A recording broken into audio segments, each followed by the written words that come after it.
प्रधानमंत्री नरेंद्र मोदी ने आज से 3 दिन पूर्व 20 लाख करोड़ के आर्थिक पैकेज की घोषणा की थी। अब इस पैकेज को 3 चरणों में देश की वित्त मंत्री निर्मला सीतारमण ने देश के सामने रखा है कि इस आर्थिक पैकेज से भारत को आत्मनिर्भर बनाने की दिशा में क्या क्या फायदे होंगे और किस किसको क्या क्या मिला। ये आज लगभग पूरा हो चुका है कि इस क्षेत्र में किसको क्या क्या मिला। देश के विभिन्न उद्योगपतियों और अर्थव्यवस्था की जानकारी रखने वाले कुछ लोगों ने टाइगर कमांड को अपने विचार दिए हैं। आइए देखिए कि इस आर्थिक पैकेज से देश के लोगों को क्या क्या मिला और आर्थिक विकास की जानकारी रखने वाले कुछ आर्थिक विशेषज्ञ और उद्योगपति इस आर्थिक पैकेज पर क्या बोल रहे हैं।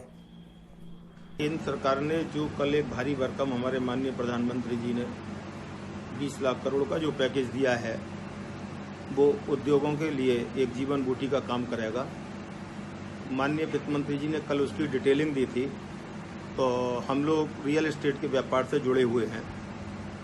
उसमें अभी जो विचार किया गया है वो केवल समय बढ़ाने के लिए केंद्र सरकार ने रियल एस्टेट के रेरा से कही है कि उनके 6 महीने का समय अवधि बढ़ा दिया कंस्ट्रक्शन की, जो कि अभी उससे काम चलने वाला नहीं होगा। समय बढ़ाने के लिए वो तो है ही, समय तो आगे बढ़ेगा ही बढ़ेगा, लेकिन जो आर्थिक रूप से जो व्यवस्थाएं हैं उसमें अगर कुछ योगदान मिलेगा, इंटरेस्ट की छूट हो, जो भी जिससे भी छूट हो, उससे थोड़ा सा अगर मिले तो थोड़ा योगदान में लगेगा। समय तो ऑटोमेटिक बढ़ ही रहा है, 3-4-5 महीने से कोई आदमी नहीं आएगा, जाएगा नहीं, करेगा नहीं। समय के लिए तो ठीक है और अभी राज्य सरकारों ने केंद्र सरकार से सिफारिश कर रही हैं, लेकिन मेन मुद्दा आर्थिक रूप से जो कमजोरी है उसमें थोड़ा सा योगदान अगर हमारी केंद्र सरकार राज्य सरकार करें तो बहुत ठीक लगेगा। ये मेरी विनती है और निवेदन है। मैं दिवाकर वार्ष्णेय चार्टर्ड अकाउंटेंट अलीगढ़ से हूँ। मैं आज आप सभी के सामने प्रधानमंत्री द्वारा घोषित आत्मनिर्भर भारत अभियान के अंतर्गत आज हमारे फाइनेंस मिनिस्टर द्वारा बताए गए कुछ बिंदुओं पर प्रकाश डालने के लिए उपस्थित हुआ हूँ। इससे पहले मैं कुछ कहूँ, सबसे पहले मैं धन्यवाद कहना चाहूँगा टाइगर कमांड चैनल का, जिसने मुझे प्लेटफॉर्म प्रदान किया कि मैं आज के आपके सामने कुछ कह सकूँ। आज हमारे फाइनेंस मिनिस्टर ने कुछ बिंदुओं पे प्रकाश डाला है, जिसमें से सबसे पहले उन्होंने एमएसएमई इंडस्ट्रीज को लिया है। एमएसएमई इंडस्ट्री के लिए हमारे फाइनेंस मिनिस्टर ने एक कोलेट्रल फ्री लोन की घोषणा की है, जिसमें किसी को कोई सिक्योरिटी नहीं देनी और जिसका पीरियड 4 वर्ष का होगा और उसमें 1 वर्ष का मोरेटोरियम पीरियड है, जिसमें आपको मूलधन का कोई भुगतान नहीं करना। इसके साथ जो दूसरा बेनिफिट एमएसएमई को दिया गया है वो है, जो हमारे एमएसएमई इंडस्ट्रीज को ट्रेड फेयर्स, ई मार्केटिंग में जगह नहीं थी, उसका एक्सपोजर एमएसएमई को प्रदान किया गया है। अब हमारी एमएसएमई जो बड़े टेंडर्स होते थे उसमें भी पार्टिसिपेट कर पाएंगे।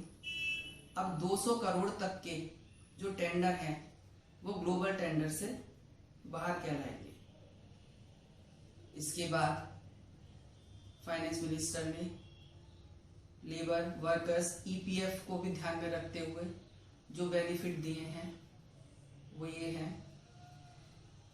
इससे पहले जो प्रधानमंत्री गरीब कल्याण पैकेज की जो फाइनेंस मिनिस्टर ने घोषणा की थी, जिसमें एम्प्लॉय का कंट्रीब्यूशन गवर्नमेंट के द्वारा दिया जाना था, उसकी समय सीमा मार्च से मई थी, जो कि अब इन्होंने 3 महीने और बढ़ाकर जून, जुलाई, अगस्त तक एक्सटेंड कर दी गई है। इसके साथ साथ जो एम्प्लॉय दोनों का जो कंट्रीब्यूशन का रेट 12% था वो 12% से घटाकर इस समय अवधि के लिए 10% कर दिया गया है। इसके साथ साथ जो पावर जनरेशन प्रोजेक्ट थे जिनको कि कैश फ्लो की शॉर्टेज रहती थी, उसमें भी उन्होंने 90,000 करोड़ का फंड इन्फ्यूज किया है। इसके साथ रियल एस्टेट में भी इन्होंने, फाइनेंस मिनिस्टर ने कुछ घोषणा की है। रियल एस्टेट में ऐसे प्रोजेक्ट, रेरा में जो रजिस्टर्ड प्रोजेक्ट थे जिनकी कंप्लीशन डेट 25 मार्च 2020 थी, उसको इन्होंने बढ़ाकर समय सीमा बढ़ाकर 6 महीने के लिए बढ़ा दी गई है। वह जो नए प्रोजेक्ट थे उनके रजिस्ट्रेशन की भी सीमा इसी प्रपोर्शन में ऑटोमेटिकली इंक्रीज कर दी गई है।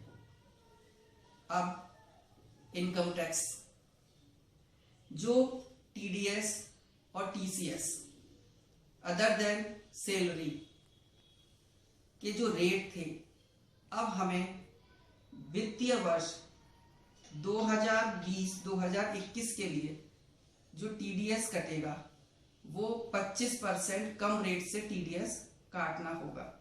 इसका मतलब ये हुआ कि आदमी 25% का फंड सरकार को ना जमा करके अपने पास रख के उसका यूटिलाइजेशन कर सकता है। इसके साथ साथ फाइनेंस मिनिस्टर ने रिफंड की प्रक्रिया को भी शीघ्र किया है। जिसके रिफंड पेंडिंग है उनको तत्काल दिया जाएगा। एक आयकर रिटर्न भरने की सीमा भी वित्तीय वर्ष 19-20 के लिए बढ़ा दी गई है। जो सीमा 31 जुलाई व 31 अक्टूबर 2020 हुआ करती थी, उसको बढ़ाकर 30 नवंबर 2020 कर दिया गया है तथा टैक्स ऑडिट की सीमा जो पहले 30 सितंबर थी, उसको बढ़ाकर 31 अक्टूबर 2020 कर दिया गया है। अब जो ऐसे असेसमेंट थे इनकम टैक्स के जो कि पेंडिंग थे, जिसकी समय से अवधि 30 सितंबर थी, जो टाइम बार हो रहे थे 30 सितंबर को, उनकी सीमा बढ़ाकर 31 दिसंबर 2020 कर दी गई है।